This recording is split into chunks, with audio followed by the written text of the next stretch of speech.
Le réseau ferré d'Île-de-France est-il prêt pour les Jeux Olympiques? Pour le savoir, on va se replonger dans les promesses qui avaient été faites au moment de la candidature de Paris. Et on va se rendre sur place pour comparer avec ce qui a été réalisé. Nouvelles lignes ou prolongement de certaines préexistantes, mise en service de nouveaux matériels roulants, ouverture de nouvelles gares, desserte des 2 aéroports de la capitale, quoi de neuf sur les rails en région parisienne en ce début d'été 2024. On voit ça dans ce nouveau reportage. Bonjour et bienvenue dans Aiguillage.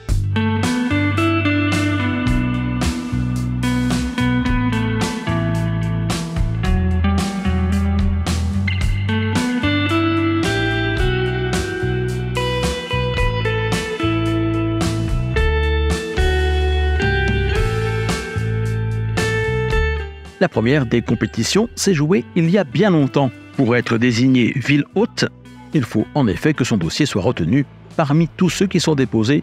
Et à ce petit jeu, Paris n'a pas gagné du premier coup. Sa candidature a même été rejetée à 3 reprises en vue des Jeux Olympiques de 1992, 2008 et 2012. Alors, il lui a fallu revoir sa copie et sans doute la muscler un peu. Et en 2017, le dossier est passé. Paris a été désigné ville hôte des JO de l'été 2024. Parmi les critères qui comptent le plus dans l'évaluation d'un dossier de candidature, il y a la question des transports. L'événement doit contribuer à leur modernisation et encourager leur utilisation dans la ville où se déroulent la plupart des compétitions. Et le comité olympique précise qu'il doit pouvoir compter sur des services de transport sûrs, efficaces, fiables et ponctuels qui devront tenir compte de l'ensemble des besoins des athlètes, des organisateurs, des spectateurs, mais aussi des habitants. Le dossier de candidature Paris 2024 mettait en avant le fait qu'aucune infrastructure nouvelle ne serait nécessaire pour faire face à ces exigences. Mais là, il faut bien avouer qu'il y avait une petite subtilité. Le sous-entendu était qu'un certain nombre de travaux déjà engagés ou programmés seraient achevés avant l'été 2024. Le prolongement de la ligne E du RER et des lignes 12 et 14 du métro. La création de 4 nouvelles lignes de métro, les 15, 16, 17 et 18.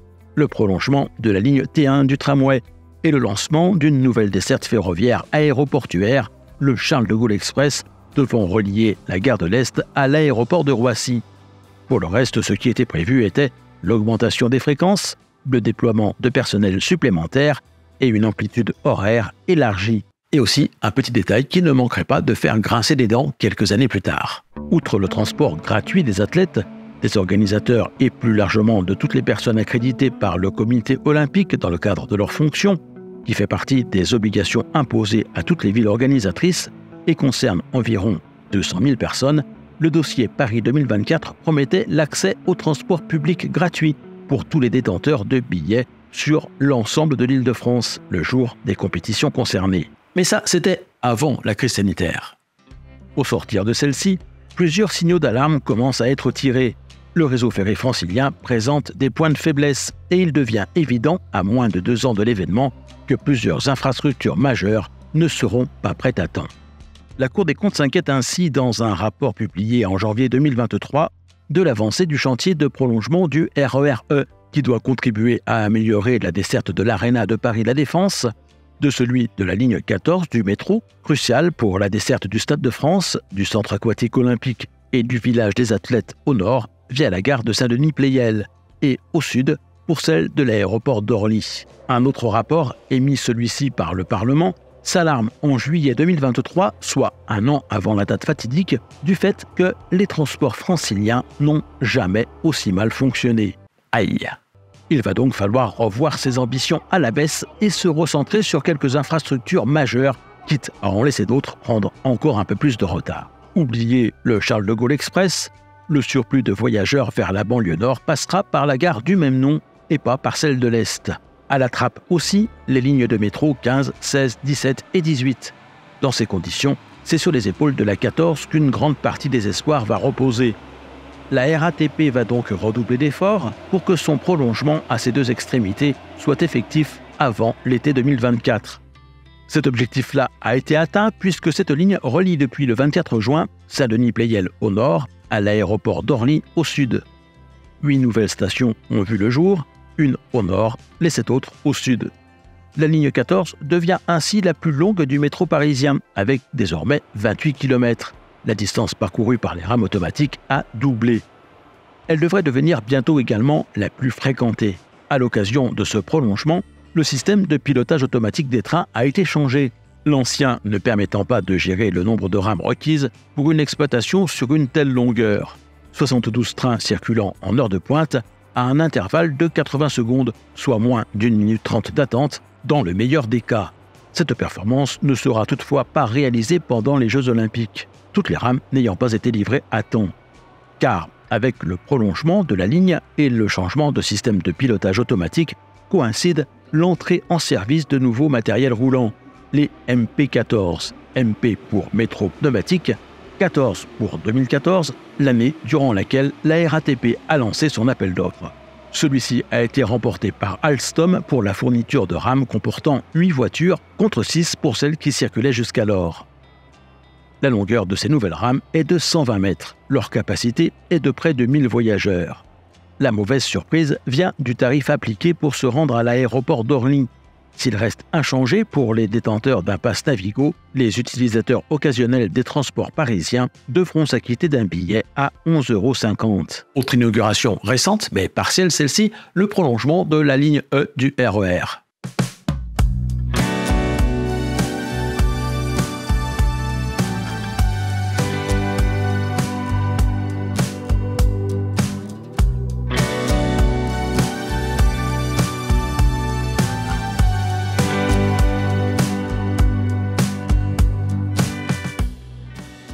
À l'origine, au départ de Haussmann-Saint-Lazare, ce nouveau tronçon devait atteindre Mantes-la-Jolie, avant la cérémonie d'ouverture des Jeux Olympiques. L'inauguration a eu lieu le 6 mai dernier, mais il faut se contenter pour l'heure d'un parcours de 8 km dans un nouveau tunnel sous Paris, permettant de rejoindre la gare de Nanterre-la-Folie, en passant par celle de Porte-Maillot et La Défense, et encore, les trains n'y circulent que de 10h à 16h en semaine, 10h à 20h le week-end, et il faut changer en gare de Magenta ou d'Haussmann pour poursuivre son trajet sur la ligne E. Il est conseillé de le faire à Magenta où le changement est plus simple. Pendant la durée des Jeux toutefois, des navettes supplémentaires seront mises en service, mais seulement entre Nanterre-la-Folie et Porte-Maillot. La cause de ces désagréments ? Un retard de livraison des nouvelles rames destinées à desservir cette ligne. 255 RER NG pour nouvelle génération ont été commandés, mais à ce jour, seuls 35 ont été livrés. Et si la SNCF est tributaire de ces livraisons pour la mise en route de ce nouveau tronçon du RER E, c'est que celle-ci, comme pour la ligne 14 du métro, s'accompagne de la mise en service d'un nouveau système de gestion du trafic. Et seuls ces RER de nouvelle génération sont compatibles avec lui. Il s'appelle Nexteo et s'inspire largement des systèmes d'automatisation de la conduite mis en place par la RATP pour le métro. Sa finalité ? Permettre la circulation d'un plus grand nombre de trains à des fréquences plus élevées, en réduisant la distance entre chaque rame et en augmentant les vitesses pratiquées dans les tunnels. Sur le prolongement de la ligne E, les RER NG vont pouvoir ainsi faire des pointes à 120 km/h. Ces trains sont construits par Alstom. Ils sont destinés dans un premier temps aux lignes D et E du RER. Sur cette ligne, il s'agit de rames composées de 6 caisses, 4 à 2 niveaux, encadrées par 2 à 1 niveau, situés à chacune des extrémités. Ce sont des trains dits BOA, il est donc possible de les parcourir d'un bout à l'autre, ce qui facilite la répartition des voyageurs. En revanche, leur architecture reste celle d'un train classique et non celle d'une rame articulée, à savoir que chaque caisse repose sur 2 bogies. Le service rendu par ces nouvelles rames ne sera donc que partiel pendant la durée des Jeux Olympiques. Elle devrait néanmoins contribuer à désengorger un peu le RER A en assurant elle aussi la desserte de la Défense Arena. Une autre plaque tournante pour les Jeux Olympiques sera la gare du Nord.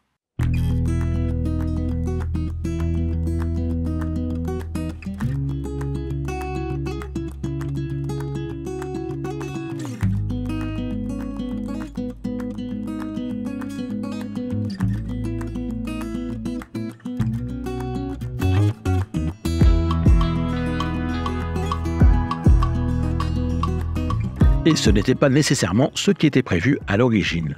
En effet, l'un des points forts du volet transport du dossier de candidature Paris 2024, et qui a sans doute fait pencher la balance en sa faveur, était le plan de desserte des aéroports. Au sud, Orly ne s'en sort pas trop mal, avec 2 dessertes ferroviaires sur les 3 envisagées. Orly-Val et la ligne 14 seront donc à 100% opérationnelles. même si à terme, l'avenir de la première semble bien compromise depuis l'inauguration de la seconde. En revanche, la ligne 18, qui devait compléter le dispositif, ne sera pas mise en service à temps. Au nord, c'est plus compliqué. Il a fallu renoncer au Charles de Gaulle Express qui devait connecter la gare de l'Est à l'aéroport Roissy-Charles de Gaulle, ainsi qu'aux lignes 15, 16 et 17 qui devaient irriguer nombre de sites olympiques et l'aéroport pour ce qui est de la ligne 17. La plupart du trafic ferroviaire dans ce secteur va donc reposer sur la gare du Nord et le RER B, le seul des 3 modes de transport lourd à subsister par rapport aux projets initiaux. Et l'histoire de la gare du Nord ces dernières années ne s'est pas écoulée comme un long fleuve tranquille. Le besoin de restructurer profondément cette gare n'a échappé à personne, mais un premier grand projet qui visait à en tripler la superficie dans la perspective des Jeux Olympiques et qui lui aurait au passage donné des allures de gigantesque centre commercial a fini par s'embourber. Les coûts des travaux n'ont pas cessé de s'envoler et les retards de s'accumuler, à tel point que si tant est qu'il est abouti, le risque était grand d'accueillir les visiteurs arrivant en train dans un vaste chantier plutôt que dans une gare rénovée.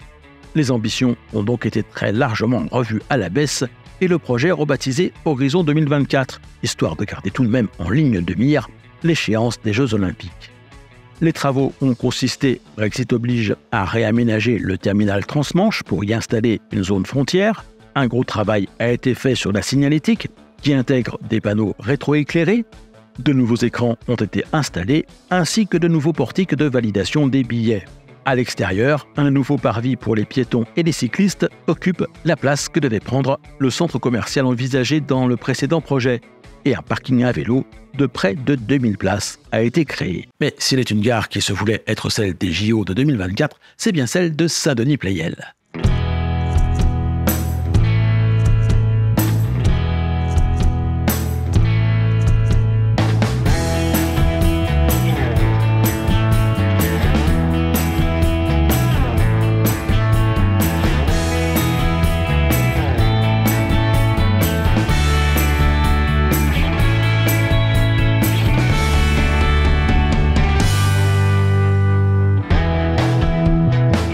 Elle a été inaugurée pile un mois avant la cérémonie d'ouverture et se trouve à proximité de 3 sites olympiques majeurs, le village des athlètes, le centre aquatique olympique et le Stade de France. Ici, c'est la ligne 14 qui sauve la mise, puisque les 3 autres lignes qui doivent la rejoindre, les 15, 16 et 17, ne le feront que bien plus tard. La gare, qui est conçue sur 9 niveaux dont 4 en souterrain, permettra également des correspondances avec la ligne 13 du métro et le RER D, qui se trouve de l'autre côté du plus grand faisceau ferré d'Europe, celui de Paris-Nord. Une passerelle longue de 300 mètres pour l'heure uniquement piétonne permet d'en rejoindre les stations. Alors, avec tout ça, le réseau ferré d'Île-de-France est-il prêt pour les Jeux Olympiques ? J'ai envie de vous dire que l'avenir tout proche nous le dira, car le facteur humain compte aussi et est assez imprévisible. Pour ce qui est des infrastructures, le bilan est plus facile à dresser. Au moment de la validation du dossier Paris 2024 en 2017, l'Île-de-France comptait 16 lignes de métro, 5 de RER et 10 de tramway. 7 ans plus tard, à la veille de la cérémonie d'ouverture, le nombre de lignes de métro n'a pas augmenté, mais la 14 a vu sa longueur doubler. La 4 a été automatisée et prolongée de Mairie de Montrouge à Bagneux, la 11 de Mairie des Lilas à Rosny-Bois-Perrier, et la 12 de Front Populaire à Mairie d'Aubervilliers. Le réseau de métro est désormais long de 245 km. Il en atteindra 400 lorsque les lignes 15 à 18 seront entrées à leur tour en service. Le nombre de lignes de RER n'a pas changé, il est toujours de 5. Quant aux lignes de tramway, elles sont passées de 10 à 14. Je ne sais pas vous, mais moi, j'ai hâte de voir comment tout cela va se passer et de vous retrouver à la rentrée de septembre pour la 17e saison d'aiguillage. En attendant, si vous voulez en savoir plus sur le projet du Grand Paris Express, je vous renvoie sur cet autre reportage et je vous souhaite un bel été.